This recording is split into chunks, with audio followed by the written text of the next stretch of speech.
Here on To Becoming JoJo, and this is different than my usual types of videos. I usually don't really like talking about drama, but when it comes to this, I feel like this is important and I have to speak about this because this is some pretty bad stuff. So what's happening is that, so we all know, unfortunately recently, Toy has removed Maya Imamori, who is the actress behind the Gojuger, the Black Unicorn Ranger. She's been recently fired, and her agency straight up terminated her, like they fired her. So in response, Toy had no option but to remove her entirely from the show, and the reasoning for it's pretty bad. It's pretty bad.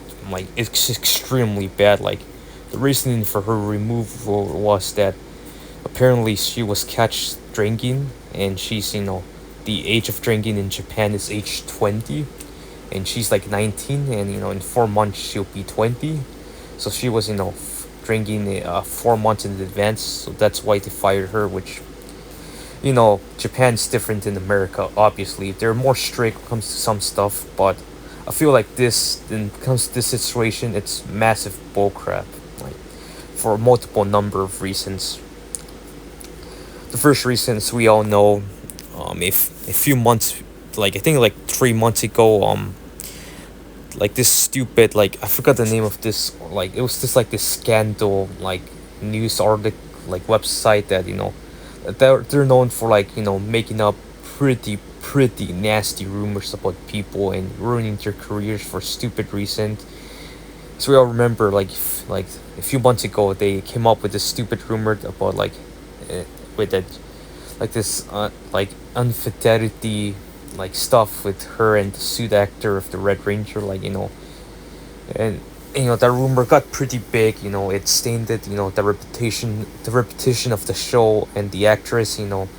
And of course that rumor was completely false. Like the article that was written about it was filled with xenophobia. If you guys don't know, she is the actress herself is half Filipino, and unfortunately Japan has a history of like xenophobia, some pretty bad xenophobia. And the article had some pretty bad xenophobia, quotes on it. And it's pretty easy to see why that those douchebags that run that like magazine, why they were attacking her. Because it's very obvious. She's mixed race, so, and plus she's young, so it's obvious why they went after her. They are obsessed with ruining careers when it comes to false rumors and false things like that, and it's overall pretty unfortunate. But that rumor sort of died down. Like no one really gave it attention because of course it was fake. So she wasn't fired, if anything, because of course the rumors were fake.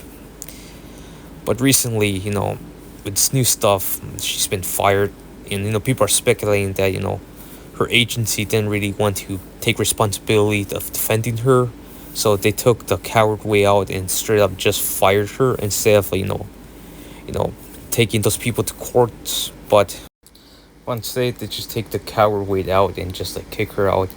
Even some like Toku actors have criticized that, the actor of Akito, he on social media has criticized how agencies now are not that responsible.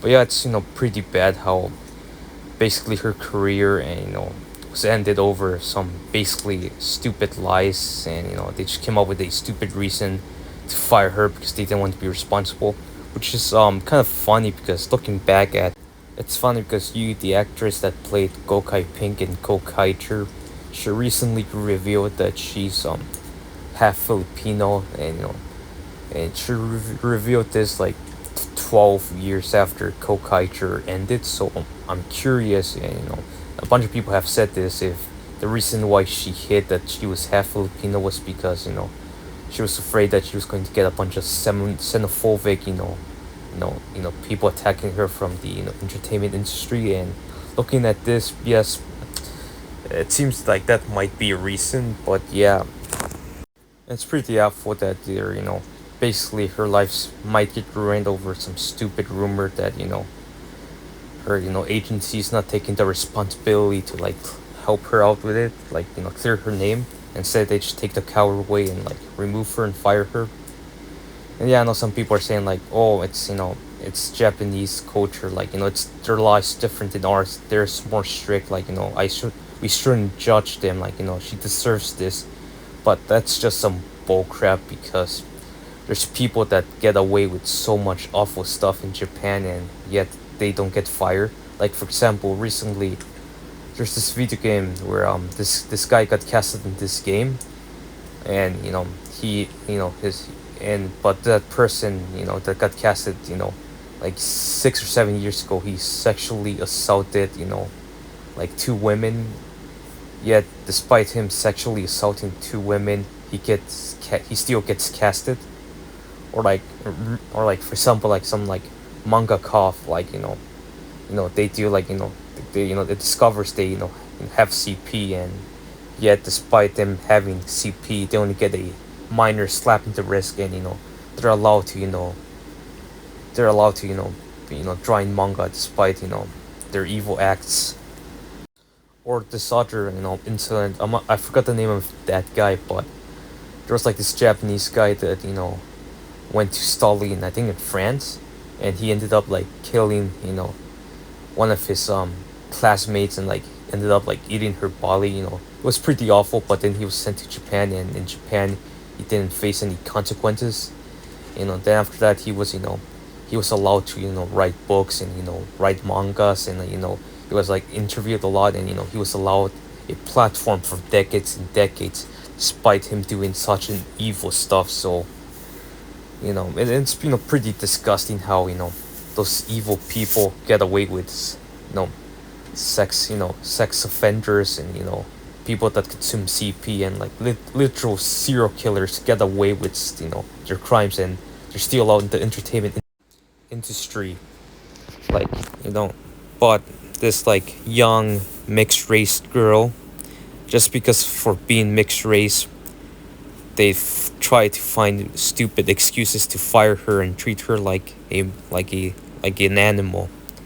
And I just find that extremely disgusting and unfair. Like there's a massive problem with the Japanese industry, like entertainment industry, and it needs to be addressed because this is straight up an injustice. It's straight up disgusting how awful they can be. So yeah, support my Imamori, like support her on social medias, make your voice, heard, because this is straight up unacceptable. This behavior is straight up, like, I would even say it's evil. Like, this behavior is straight up evil to do something to a person. Support her online, like, draw fan art of her, let your voice be heard. And even some like toku actors have like spoken against it, so in support of her. So if we keep that up, and unfortunately there's been also some weirdos online that have said some very weird and inappropriate comments about her, some very nasty stuff, and ignore those people, block them. Yeah, we stand with Maya Imamori, and we wish her the best of luck. And I hope her career gets better, and she gets a better agency, and they clear all the bull crap that's been going around, and hopefully she can get back into Super Sentai, because this episode they aired like today, like that they edited and removed her awkwardly. That was still awful. It looked so awful. It looks so bad. Like, it's just so awful. It just was pathetic. It was straight up pathetic. I mean, come on. This might be the last Sentai season. It's ending. Sentai's ending, and this happens. Come on, Toy, and like do better. Like but yeah, and wish her best of luck.